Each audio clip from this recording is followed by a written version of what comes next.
So today at Live on Purpose TV, 3 ways to improve performance. And I got to tell you, the third one, probably the most powerful.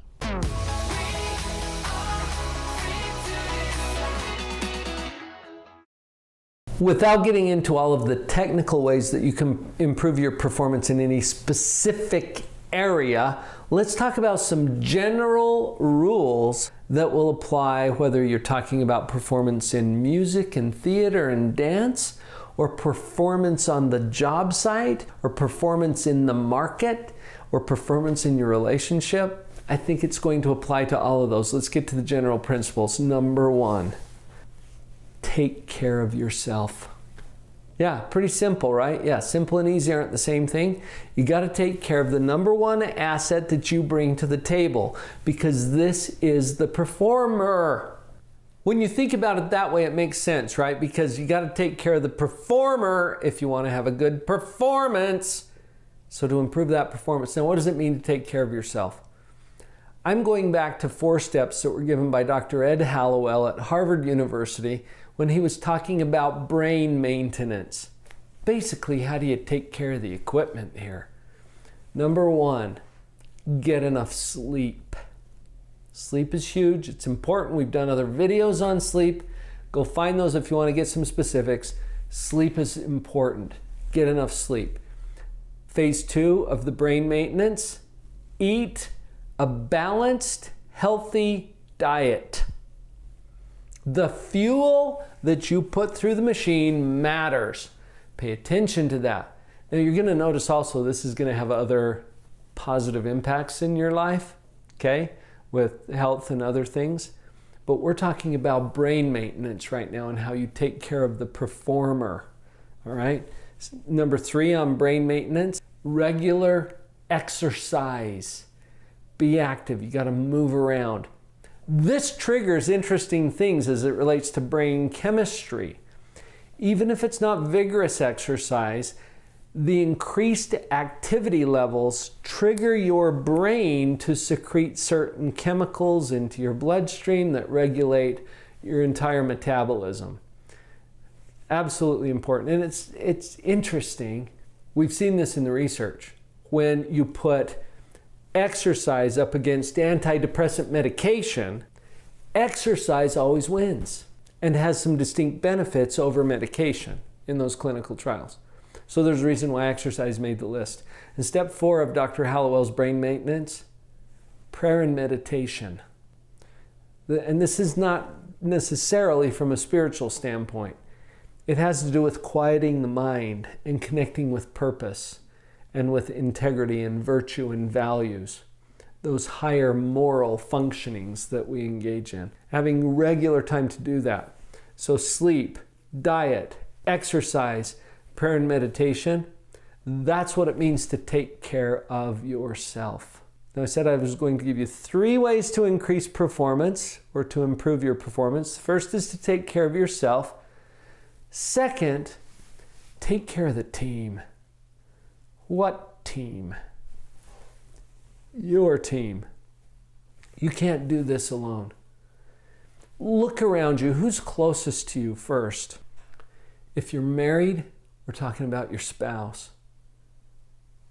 If you've got kids, we're talking about your whole family there.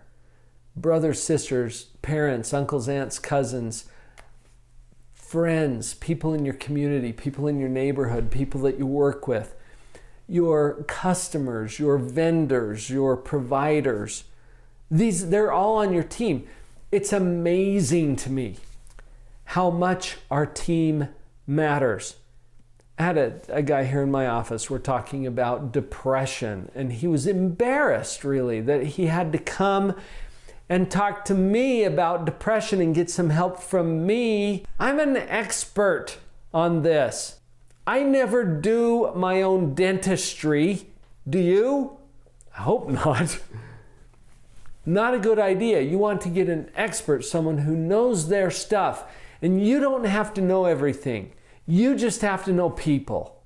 And it's the other people always know more than you do. Collectively, I mean. So you form that human treasury and you take care of your team. Because this is not a solitary venture. This is something we get to do in the context of a greater team, other people who have wisdom and knowledge and expertise that I don't have. That is going to power things up significantly. Okay, so we got 2 steps so far. Take care of yourself. Now let's come to number 3. Probably the most important. Well, gosh, that's hard to say because taking care of yourself and taking care of the team, huge! And that's going to make a big difference. But this third one, I think, is the real key to improving performance. And before I share it with you, here's where I learned it. I had the opportunity and privilege to perform in Carnegie Hall, New York City, one of the greatest stages on the planet for performance. I'm there.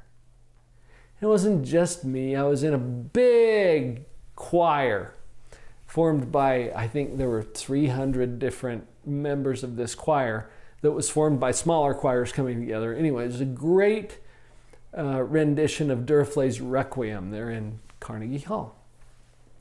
And I remember as I was walking out of the performance, and there's a little gift shop there in Carnegie Hall.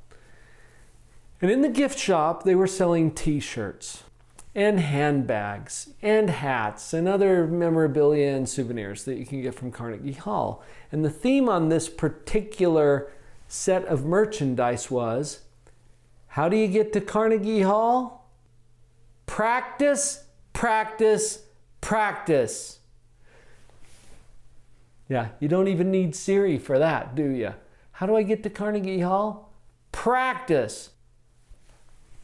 That's the best thing I can tell you about how to improve performance. Whatever you practice, you're going to get better at.